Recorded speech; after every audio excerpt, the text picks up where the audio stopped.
All right, let's jump right into this explainer. Today, we are completely decoding the 160-year timeline of British colonial education in India. We're going to look right past the grand bureaucratic proclamations and dig straight into the data and the historical records. We want to understand the actual specific motives behind how and why modern education was established in the subcontinent. But, before we even touch the timeline, we really have to ask ourselves a fundamental question. Why would the East India Company, an entity that was notoriously driven by profit and trade, suddenly care about building schools and colleges? Keep this question in the back of your mind, because the answer absolutely unlocks the rest of this entire timeline. So here's our roadmap for this explainer. 1. A reluctant trading company. 2. The Great Language Debate. 3. Blueprint for an empire. 4. Commissions, control, and pushback. 5. Unmasking the true motives. And finally, 6. A legacy of neglect. All right, starting off with Section 1, a reluctant trading company in the early days. Get this, for the first 60 years of its rule, the East India Company had absolutely zero interest in mass education. I mean, they were traders, not teachers, right? Their early efforts were incredibly minor and entirely self-serving.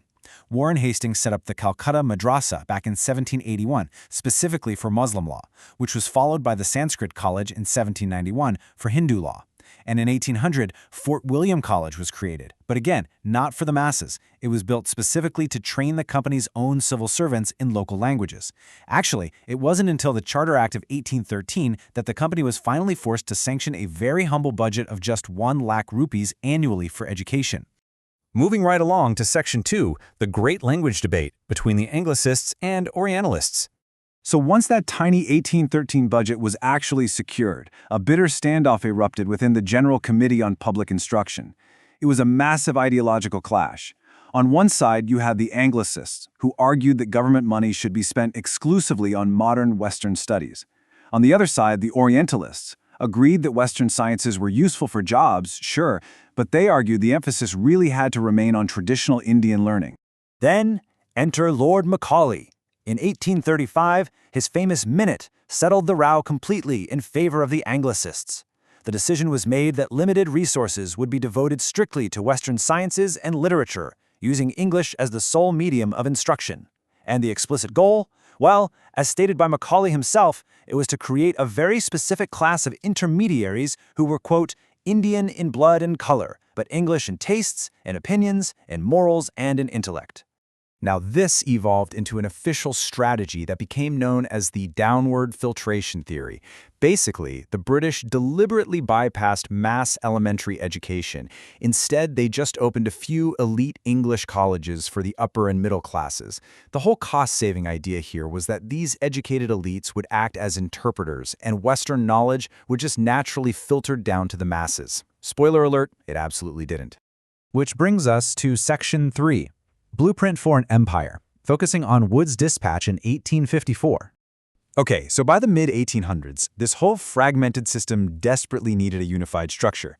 Enter Charles Wood's Despatch of 1854, which is widely considered the Magna Carta of English education in India. On paper, it was a huge shift.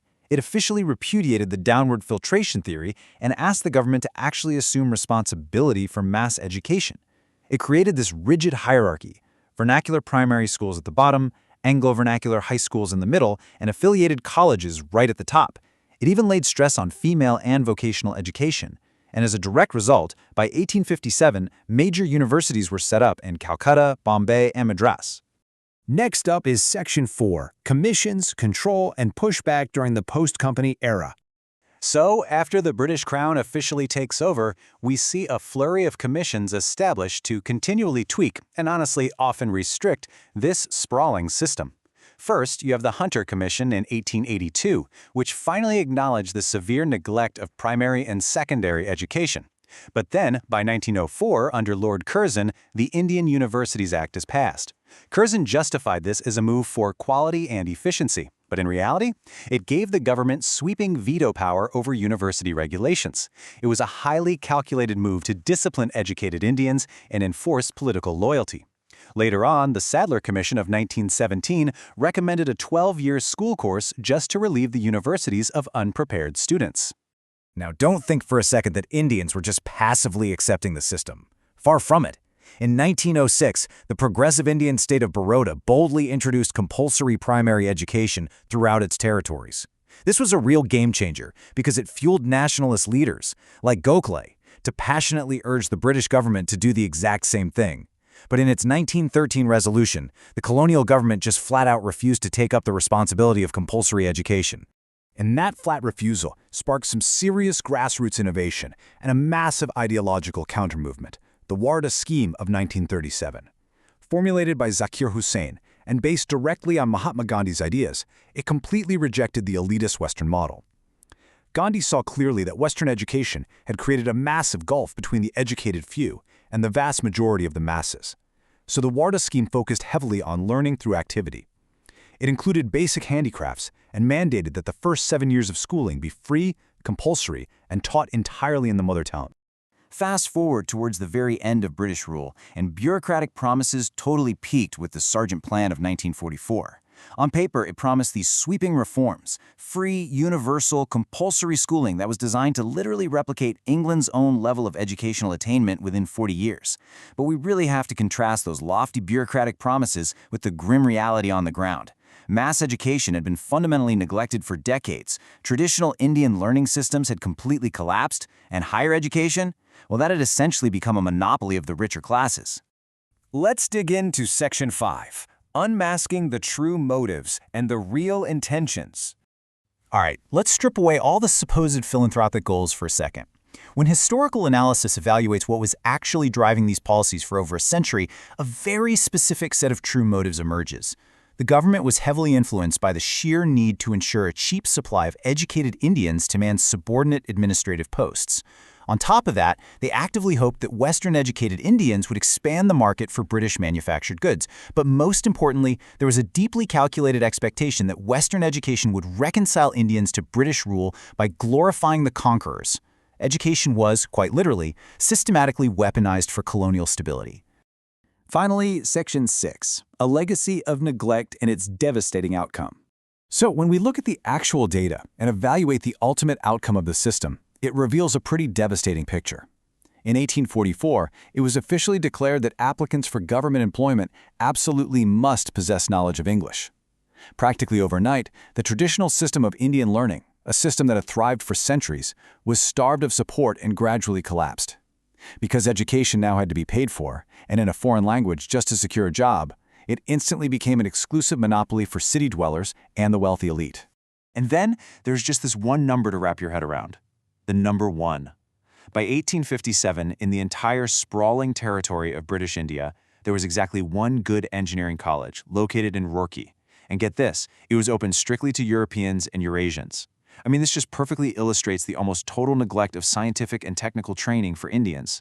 The system wasn't designed to build a nation of innovators. It was designed to build a nation of clerks. But the real, ultimate metric of this legacy? The literacy rate in 1921. After more than a century of supposed educational development, countless policy tweaks, and all those grand dispatches by the British Empire, a staggering 92% of the Indian population was left entirely illiterate. Think about that. The downward filtration theory didn't filter down at all. It just pooled at the very top, creating a vast linguistic and cultural gulf between an educated elite of just 8% and the remaining masses. As we finish up this explainer, I really want to leave you with a provocative thought. How do the ghosts of colonial downward filtration still haunt the structure of our modern educational institutions today? Think about the lingering obsession with English medium schooling, the deep divide between rural and urban education, and those enduring inequalities in access. The British left, for sure, but the blueprints they drew remain. Thank you so much for joining me on this deep dive. Keep questioning the systems around you, and I'll see you in the next explainer.